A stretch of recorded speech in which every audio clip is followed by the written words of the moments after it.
Hello viewers, this is your Fab Time.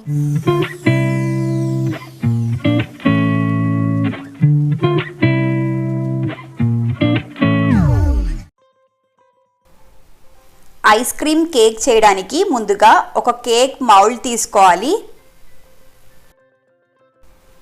ఈ cake మౌల్డ్లో fit అయ్యేంత round shape cardboard పేపర్ని బేస్గా పెట్టడానికి తీసుకోవాలి. అల్యూమినియం ఫాయిల్ తీసుకోవాలి. అల్యూమినియం ఫాయిల్తో కేక్ మౌల్డ్ని అంతా ఇలా సెట్ చేసుకోవాలి. అలాగే కార్డ్బోర్డ్ పేపర్ని కూడా అల్యూమినియం ఫాయిల్తో కవర్ చేశాను. అల్యూమినియం ఫాయిల్తో కవర్ చేసిన కార్డ్బోర్డ్ షీట్ని బేస్గా పెట్టాను. ఐస్ క్రీమ్ కేక్కి బేస్గా బిస్కెట్ పౌడర్ని యూజ్ చేస్తాము. సో దానికోసం ఒక మ్యారీగోల్డ్ బిస్కెట్ ప్యాకెట్ తీసుకున్నాను, ఒక జిప్లాక్ బ్యాగ్ అండ్ ఒక రోలింగ్ పిన్. మ్యారీగోల్డ్ బిస్కెట్సే కాదు, మీకు ఏ బిస్కెట్స్ కావాలనుకున్నా యూజ్ చేయొచ్చు కేక్కి బేస్గా పెట్టడానికి.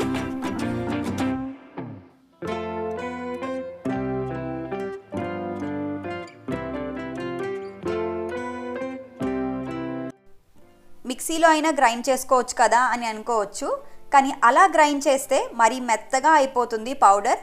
కాబట్టి ఇలా క్రష్ చేయడం వలన బిస్కెట్ పౌడర్లో కొన్ని బిస్కెట్ చంక్స్ అనేవి ఉంటాయి. ఇలా బిస్కెట్స్ అన్నిటినీ జిప్లాక్ బ్యాగ్లోకి వేసి రోలింగ్ పిన్తో క్రష్ చేసుకోవాలి.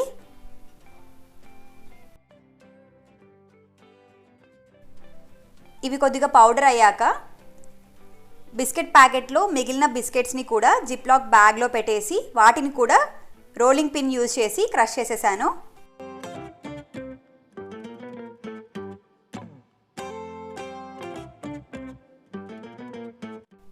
చూశారు కదా, బిస్కెట్ పౌడర్ని తయారు చేసేసుకున్నాం.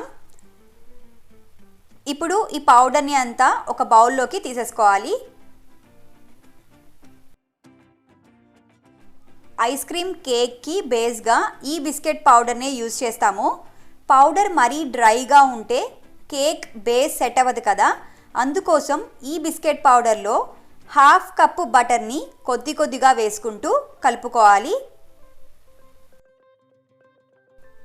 హాఫ్ కప్పు బటర్ని ఒకేసారి వేయకుండా పావు కప్పు బటర్ ఒకసారి, మళ్ళీ పావు కప్ బటర్ ఇంకొకసారి వేసుకొని కలుపుకున్నాను.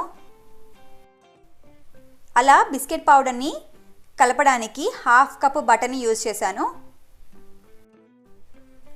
మ్యారీగోల్డ్ బిస్కెట్ పౌడరే కాదు, మీరు ఏ బిస్కెట్ పౌడర్ యూజ్ చేసినా సరే ఇలా బటర్తో కలుపుకోవాలి.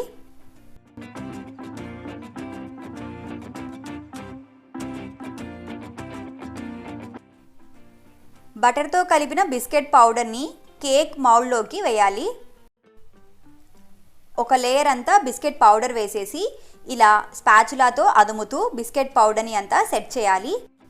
మరీ ఎక్కువగా ప్రెస్ చేయకూడదు, ఫ్రీజ్ చేస్తాం కాబట్టి హార్డ్గా అయిపోతుంది. ఐస్ క్రీమ్ కేక్ని కట్ చేసేటప్పుడు కష్టం అవుతుంది. దీని మీద మిగిలిన బిస్కెట్ పౌడర్ని కూడా వేసేసి స్పాచులాతో ప్రెస్ చేసి బేస్ని రెడీ చేసేసేయాలి. కొద్దిగా పౌడర్ని పక్కన పెట్టుకున్నాను, లాస్ట్లో కేక్ని డెకరేట్ చేసేటప్పుడు యూజ్ చేయడానికి.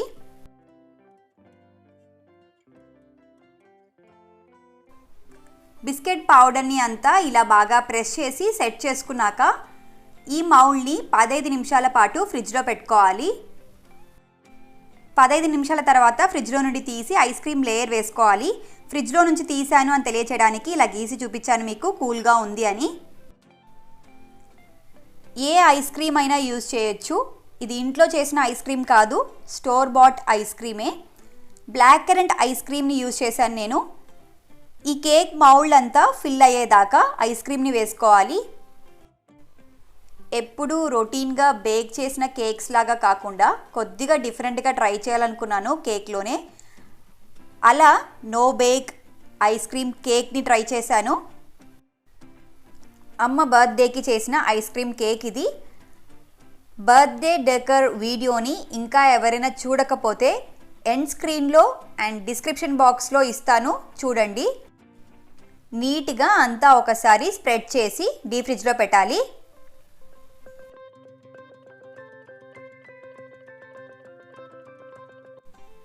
ఈ మౌల్డ్ని డీప్ ఫ్రిడ్జ్లో పెట్టే ముందు క్లింగ్ ర్యాప్తో కవర్ చేసి డీప్ ఫ్రిడ్జ్లో పెట్టేయాలి. 6 గంటల పాటు ఫ్రీజ్ చేయాలి. అప్పుడే ఐస్ క్రీమ్ సెట్ అయ్యి ఐస్ క్రీమ్ కేక్ తయారైపోతుంది. చాక్లెట్ ఫ్లేవర్ని ఇష్టపడే వాళ్ళు ఓరియో బిస్కెట్స్తో ట్రై చేయండి. ఓరియో బిస్కెట్ పౌడర్ని ఐస్ క్రీమ్ కేక్కి బేస్గా పెట్టి, ఇక్కడ బేక్ చేయడానికి ఏం లేదు, ఒక స్టోర్ బాట్ ఐస్ క్రీమ్ ఉండాలి, ఒక బిస్కెట్ ప్యాకెట్ ఉండాలి, అంతే. 6 గంటల తర్వాత డీప్ ఫ్రిడ్జ్ నుండి మౌల్డ్ని తీసి చూడండి, ఐస్ క్రీమ్ కేక్ రెడీ అయిపోయి ఉంటుంది. ఒక ఇంపార్టెంట్ పాయింట్ని గుర్తుపెట్టుకోవాలి మీరు. ఏ ఐస్ క్రీమ్ కేక్ని అయినా డీప్ ఫ్రిడ్జ్లో నుంచి తీయగానే చాలా క్విక్గా సూపర్ ఫాస్ట్గా డెకరేట్ చేసుకొని కట్ చేసుకోవాలి, లేకపోతే ఐస్ క్రీమ్ మెల్ట్ అవ్వడం స్టార్ట్ అవుతుంది. కాబట్టి డీప్ ఫ్రిడ్జ్లో నుంచి తీయగానే ఫాస్ట్గా క్లింగ్ ర్యాప్ని రిమూవ్ చేసేసి మీకు నచ్చిన టాపింగ్స్తో, మీకు అవైలబుల్గా ఉండే టాపింగ్స్తో డెకరేట్ చేసేసి కట్ చేసి వెంటనే తినేసేయండి. డిఫరెంట్గా బిస్కెట్ లేయర్తో ఐస్ క్రీమ్ కేక్ చాలా బాగుంటుంది. డీప్ ఫ్రిడ్జ్లోంచి తీసాక ఎక్కువసేపు బయట పెడితే ఐస్ క్రీమ్ మెల్ట్ అవ్వడం స్టార్ట్ అవుతుంది. అదే మెయిన్ డ్రాబ్యాక్. ఇదే కాదండి, ఐస్ క్రీమ్తో చేసే ఏ రెసిపీస్ అయినా సరే సూపర్ ఫాస్ట్గా చేయాలి, లేకపోతే ఐస్ క్రీమ్ మెల్ట్ అవ్వడం స్టార్ట్ అవుతుంది. ఐస్ క్రీమ్తో డీల్ చేస్తున్నామంటే కొద్దిగా ఫాస్ట్గానే ఉండాలి. అల్యూమినియం ఫాయిల్ని పైకి లాగేసామంటే ఈజీగా వచ్చేస్తుంది ఐస్ క్రీమ్ కేక్ మౌల్డ్ నుండి. అందుకే అల్యూమినియం ఫాయిల్ని యూజ్ చేసాము. ఇలా అన్ని సైడ్స్ ఉన్న అల్యూమినియం ఫాయిల్ని అంతా రిమూవ్ చేసేసేయాలి.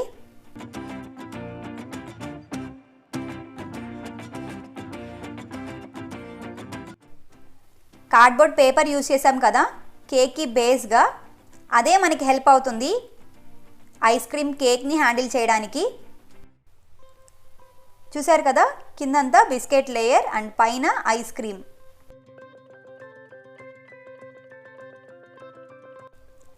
ఇక లాస్ట్గా టాపింగ్స్ కోసం fresh black grapes, dried blueberries, jams, left over biscuit powder use చేశాను. ఐస్ క్రీమ్ కేక్ మీద ఈ బిస్కెట్ పౌడర్ని అంతా ఇలా రౌండ్గా వేసుకుంటూ వెళ్ళి డెకరేట్ చేశాను.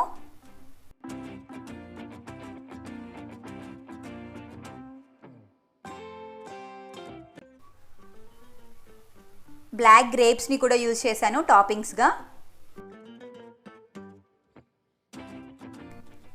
బర్త్డే డెకర్ని మీరు కనుక చూసింటే మీకు అర్థమైపోయి ఉంటుంది కేక్ని కూడా అదే కలర్ కాంబినేషన్లో చేశానని. ఎల్లో కలర్ జమ్స్ని కూడా యూజ్ చేశాను డెకరేట్ చేయడానికి. లాస్ట్గా డ్రైడ్ బ్లూబెర్రీస్ యూజ్ చేశాను టాపింగ్స్గా. 2 రకాలుగా చేసుకోవచ్చు ఐస్ క్రీమ్ కేక్ని. నేను చూపించింది అయితే బిస్కెట్ పౌడర్ యూజ్ చేసి సింపుల్గా చూపించాను. ఇంకొక మెథడ్ ఏంటంటే స్పంజ్ కేక్ బేక్ చేస్తారు కదా, ఆ కేక్ని లేయర్స్గా కట్ చేసి ఆ లేయర్స్ మధ్యలో ఐస్ క్రీమ్ని పెట్టి, క్రీమ్కి బదులు ఐస్ క్రీమ్ని పెట్టి ఐస్ క్రీమ్ కేక్ని అలా కూడా చేయొచ్చు. ఈ వీడియో చూస్తున్న వ్యూవర్స్ ఇంకా ఎవరైనా సబ్స్క్రైబ్ చేసుకోకపోతే సబ్స్క్రైబ్ చేయండి.